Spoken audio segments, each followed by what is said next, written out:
En este video vamos a ver el último tema de química inorgánica, que es la química inorgánica relacionada con la biología y es lo que se conoce como química bioinorgánica.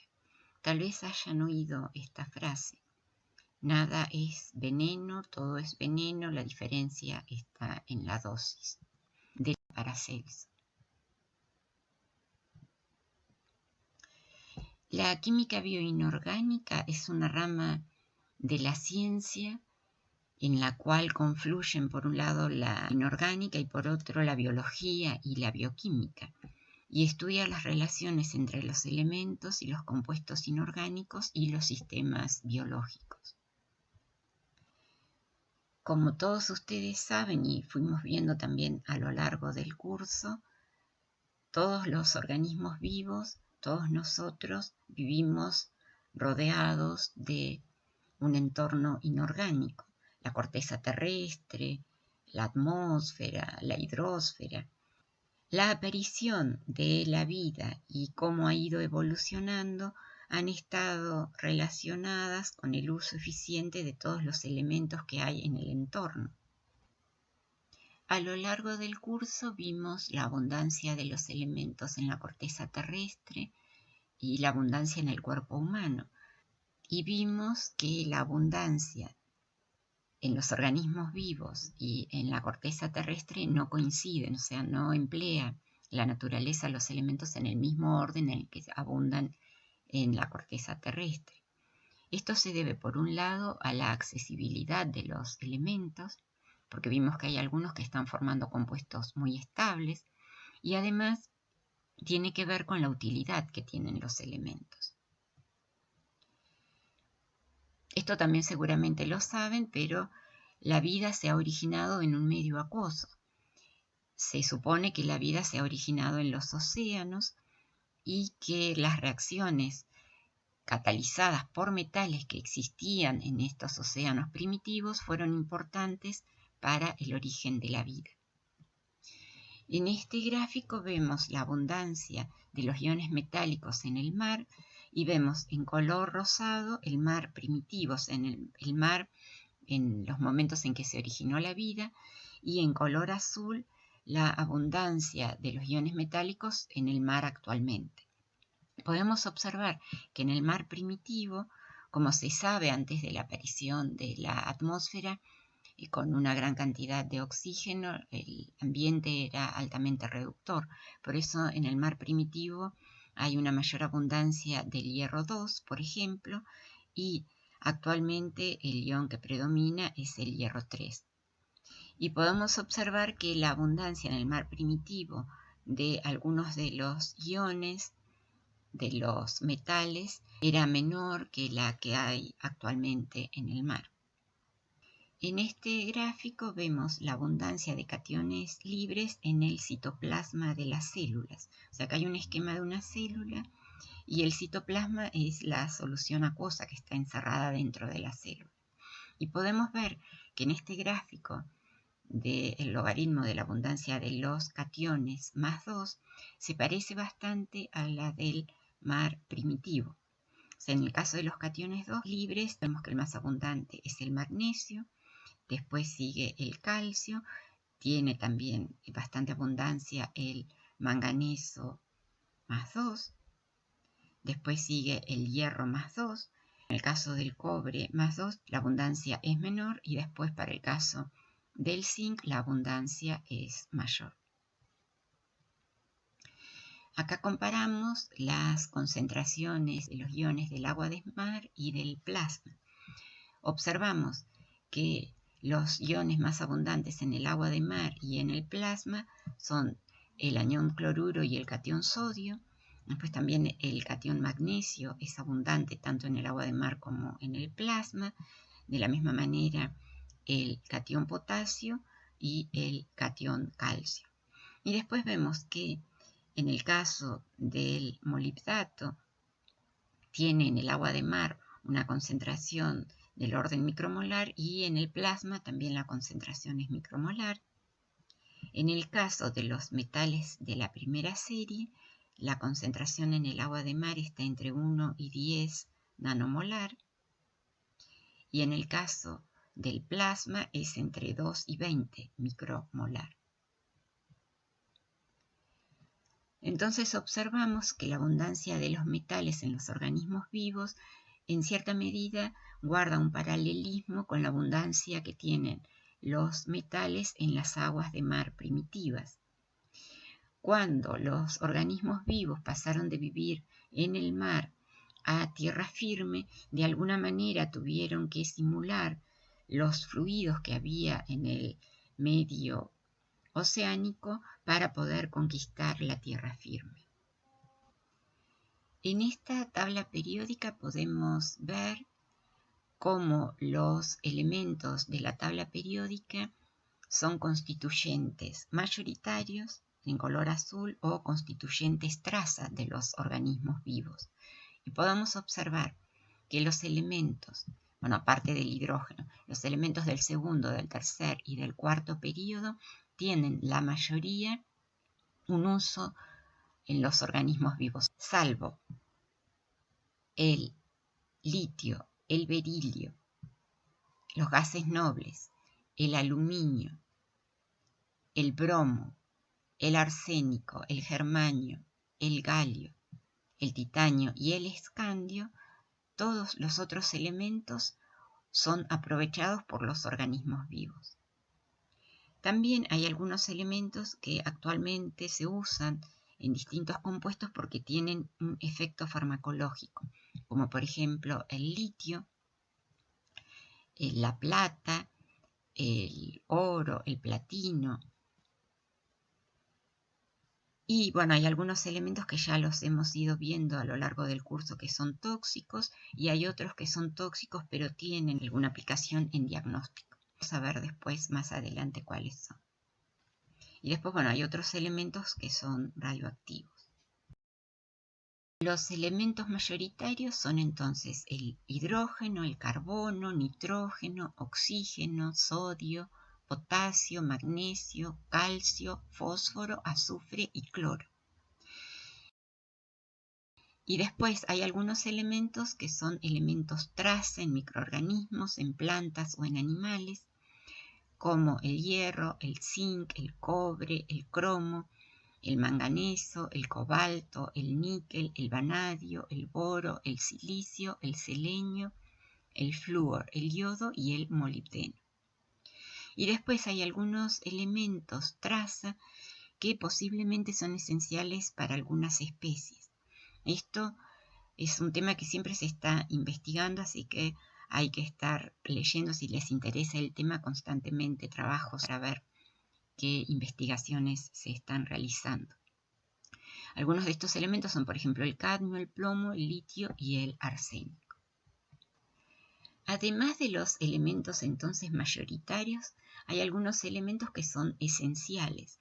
¿Qué es un elemento esencial? Un elemento esencial es aquel para el cual aparece una deficiencia fisiológica si no se ingiere suficiente cantidad del elemento. El organismo no puede completar su ciclo sin este elemento, está involucrado en procesos metabólicos y su efecto no puede ser logrado por otro elemento. Además, hay algunos elementos que son oligoelementos esenciales. Estos son bioelementos que están en una cantidad menor al 0,1% en los organismos vivos. Y en este caso, tanto la ausencia como el exceso del elemento son perjudiciales para el organismo. La cantidad en un ser humano de algunos oligoelementos esenciales es muy chica, como por ejemplo el cobalto, el cromo, el molibdeno, el níquel, el estaño. Son elementos de los cuales hay pequeñas cantidades. En cambio de otros hay cantidades mucho mayores. Bueno, ya habíamos dicho, el metal que tenemos en mayor cantidad es el hierro. Después también tenemos flúor, silicio, zinc en mayor cantidad. En este gráfico podemos observar la relación entre la respuesta de un organismo frente a la concentración de los elementos. hay algunos elementos que no son esenciales, o sea, el organismo no lo necesita. Por esa razón, el organismo funciona mejor cuando no hay nada de ese elemento. O sea, la respuesta es mejor, es mayor, es óptima cuando la concentración de ese elemento no esencial es cero. Y si el elemento no es esencial, si se ingieren cantidades mayores, la respuesta del organismo va disminuyendo.